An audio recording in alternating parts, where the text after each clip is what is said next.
পটলের সবকটা রেসিপি কিন্তু দুর্দান্ত স্বাদের হয়। তার মধ্যে অন্যতম হলো এই দই পটল। দই পটল বানানো ভীষণই সহজ এবং খেতেও কিন্তু দুর্দান্ত স্বাদের হয়। ফ্রাইড রাইস, পোলাও, রুটি, পরোটা সব কিছুর সাথেই দই পটলটা অসাধারণ হয়। নিরামিষ পদ্ধতিতে তৈরি এবং বানানো ভীষণই সহজ। তো ভিডিওটি শুরু থেকে শেষ পর্যন্ত দেখার অনুরোধ রইল। আমি এখানে পটলগুলো বেশ অনেকটা পরিমাণে নিয়েছি, তবে এতটা পটল দিয়ে দই পটল তৈরি করব না। আমি এখান থেকে অর্ধেকটা পটল নিয়ে নিচ্ছি। প্রথমেই দু সাইডে একটু করে বাদ দিয়ে দিলাম। তারপর একটা পিলারের সাহায্যে এভাবে একটু একটু খোসা রেখেই আমি পটলগুলোকে কেটে নেব। আপনারাও ঠিক এভাবেই কেটে নেবেন। যদি সম্পূর্ণ খোসা ছাড়িয়ে দেন সেক্ষেত্রে পটলগুলো রান্না করার সময় একদম নেতিয়ে যায়, তাই অল্প অল্প একটু খোসা রেখেই ছাড়ালে সবথেকে ভালো হয়। তবে আপনাদের যদি অপছন্দ হয় সেক্ষেত্রে সম্পূর্ণ খোসাও ছাড়িয়ে ফেলতে পারবেন। তো দেখুন আমি এখানে পটলগুলোর খোসা ছাড়িয়ে নিয়েছি আর খুব ভালোভাবে জল দিয়ে ধুয়ে পরিষ্কারও করে নিয়েছি। এরপর পটলের মধ্যিখান দিয়ে ছুরিটা এভাবে ঢুকিয়ে একটু কেটে নিচ্ছি। তাহলে পটলগুলো খুব ভালোভাবে সুসেদ্ধ হয়ে যাবে এবং পটলের ভেতরে নুন মশলা সব কিছুই খুব ভালোভাবে ঢুকতে পারবে। একটা বড় বাটির মধ্যে পটলগুলোকে নিয়ে নিয়েছি। তারপর এর মধ্যে দিয়ে দিলাম সামান্য পরিমাণে লবণ। লবণটা মাখিয়ে পটলগুলোকে রেখে দেব।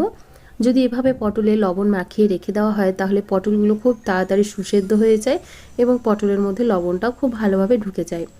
এখন যে মশলাগুলো লাগবে সেগুলো রেডি করে নিচ্ছি। একটা বাটির মধ্যে 1 ইঞ্চি পরিমাণে আদার টুকরো, 1 চামচ জিরে এবং 3টে কাঁচা লঙ্কা দিয়ে আমি অল্প একটু জল দিয়ে ভিজিয়ে রাখছি। তাহলে মশলাটা খুব ভালোভাবে সুন্দর পেস্ট হয়ে যাবে। অন্য একটা বাটির মধ্যে নিয়ে নিচ্ছি 2 চামচ পরিমাণে পোস্ত এবং প্রায় 9 থেকে 10টা কাজু বাদাম। এখন এটাকেও জল দিয়ে ভিজিয়ে রেখে দেব, তাহলে এটাও খুব ভালোভাবে পেস্ট হয়ে যাবে। আরও একটা বাটিতে নিয়ে নিচ্ছি গুঁড়ো মশলা। রঙের জন্য নিচ্ছি হলুদ গুঁড়ো, ধনে গুঁড়ো দিয়ে দিচ্ছি। আমি এখানে ধনে গুঁড়ো 1.5 চামচ পরিমাণে নিলাম আর দিচ্ছি হাফ চামচের থেকে একটু বেশি কাশ্মীরি লাল লঙ্কার গুঁড়ো। এখন জল দিয়ে এটাকেও একটু গুলে রেখে দেব, তাহলে আমাদের সমস্ত মশলা রেডি হয়ে যাবে এবং রান্নাটাও খুব ইজি হবে। তো দেখুন মশলাটাকে গুলে রেখে দিলাম। 3টে মশলাই আমাদের রেডি হয়ে গেছে। এখন অন্যদিকে যে পটলগুলো আমরা লবণ মাখিয়ে রেখেছিলাম সেগুলো খুব ভালোভাবে অনেকক্ষণ রেস্ট নিয়ে নিয়েছে। এখন প্যানের মধ্যে অল্প একটু সর্ষের তেল নিয়ে পটলগুলোকে ভেজে নেব। পটল ভাজতে একটু বেশি তেল লাগে, তাই আমি এখানে 4 চামচের মতো সর্ষের তেল নিয়ে নিয়েছি। আর রান্নাটা সর্ষের তেলে করলেই বেশি ভালো হয়। তো দেখুন পটলগুলোকে একদম ভেজে ফেলিনি, অল্প অল্প করেই পটলগুলোকে ভেজে নিয়েছি। পটলগুলো ভাজা হয়ে গেলে আমি এভাবে একটা পাত্রের মধ্যে তুলে রেখে নিচ্ছি। বাকি যে তেলটুকু রয়েছে সেই তেলের মধ্যে বাকি রান্নাটা হয়ে যাবে। ফোড়নে দিয়ে দিলাম কালো জিরে এবং একটা শুকনো লঙ্কা এবং অল্প একটু জিরে। ফোড়নটা হয়ে এলে এর মধ্যে দিয়ে দিচ্ছি যে আদা, জিরে এবং কাঁচা লঙ্কার পেস্টটা করে রেখেছিলাম, সেই আদা, কাঁচা লঙ্কা এবং জিরের পেস্টটা। এখন এই পেস্টটা দিয়ে খুব ভালোভাবে অল্প একটু তেলের মধ্যে নাড়াচাড়া করে নেব এবং মশলাটাকে অল্প একটু কষে নেব। খুব ভালোভাবে কষে নেওয়ার পর এর মধ্যে দিয়ে দেব যে গুঁড়ো মশলাগুলো আমরা জল দিয়ে একটু গুলে রেখেছিলাম সেই গুঁড়ো মশলাটা।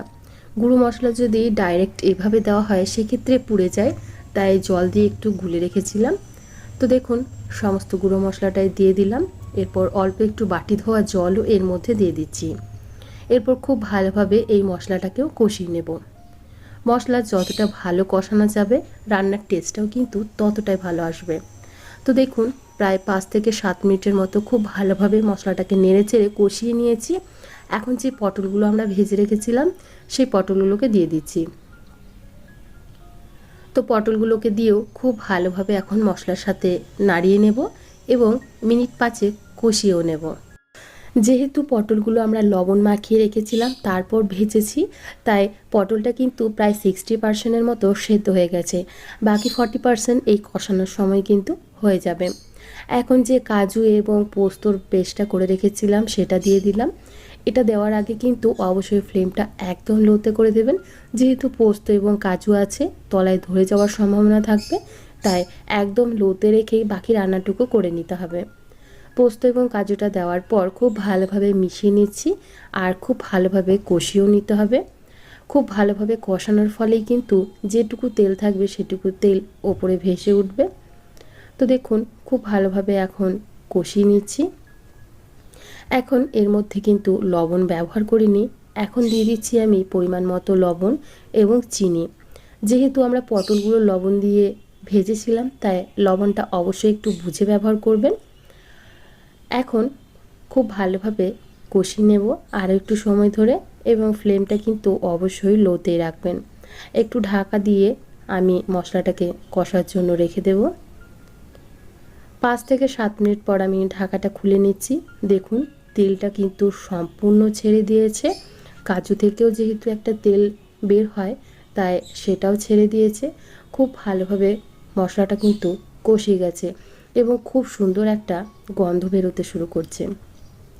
এখন দিয়ে দিচ্ছি 3 চামচ পরিমাণে দই ফ্যাটানো। আগে থেকেই আমি টক দইটাকে ফেটিয়ে রেখে দিয়েছিলাম। আপনারা অবশ্যই এভাবে দইটাকে আগে থেকেই ফেটিয়ে রাখবেন এবং ফ্রিজ থেকে দই বের করে সরাসরি কিন্তু রান্নায় দেবেন না। প্রায় 30 মিনিটের মতো ফ্রিজ থেকে আগে বের করে রাখবেন, তারপর রান্নার মধ্যে দইটা ব্যবহার করবেন, তাহলে দইটা কিন্তু কেটে যাবে না। বাটি ধোয়া অল্প একটু জল দিয়ে দিলাম গ্রেভিটাকে ঠিকঠাক করে নেওয়ার জন্য। এখন খুব ভালোভাবে মিশিয়ে নিয়েছি, আর দেখুন কালারটা কতটা সুন্দর এসেছে। আশা করি আপনারা সেটা দেখেই বুঝতে পারছেন। একদম অনুষ্ঠান বাড়ির মতন আমাদের দই পটল কিন্তু রেডি হয়ে যাবে। আবারও একটু ঢাকা চাপা দিয়ে দিলাম। সমস্ত মশলা খুব ভালোভাবে কষানো হয়ে গেছে। এখন ঢাকাটা খুলে আরও অল্প একটু পরিমাণে চিনি দিয়ে দিচ্ছি, আর দিয়ে দিচ্ছি গরম মশলার গুঁড়ো এবং অল্প একটু পরিমাণে ঘি। এটা অবশ্যই নামানোর আগে দেবেন, তাহলে ঘি এবং গরম মশলার গন্ধটা খুব ভালোভাবে বেরিয়ে আসবে। যেহেতু নিরামিষ, তাই অল্প একটু ঘি ব্যবহার করলাম। এখন আবারও খুব ভালোভাবে নাড়াচাড়া করে মিশিয়ে নিচ্ছি এবং ঢাকা চাপা দিয়ে প্রায় স্ট্যান্ডিং টাইমে রেখে দেবো 10 থেকে 15 মিনিটের মতো। তারপর আমরা এখানে পরিবেশন করব। কেমন লাগলো আপনাদের এই দই পটলের রেসিপি অবশ্যই জানাবেন। ভালো লেগে থাকলে অবশ্যই বাড়িতে একবার ট্রাই করে দেখবেন। আশা করি আপনাদেরও ভীষণ ভালো লাগবে। আজকে তাহলে এখানেই বিদায় জানাচ্ছি। আবারও হাজির হয়ে যাব অন্য কোনো দিন অন্য কোনো রেসিপি নিয়ে। ভালো থাকবেন, সুস্থ থাকবেন এবং ভিডিওটি সম্পূর্ণ দেখার জন্য অসংখ্য ধন্যবাদ। বাই।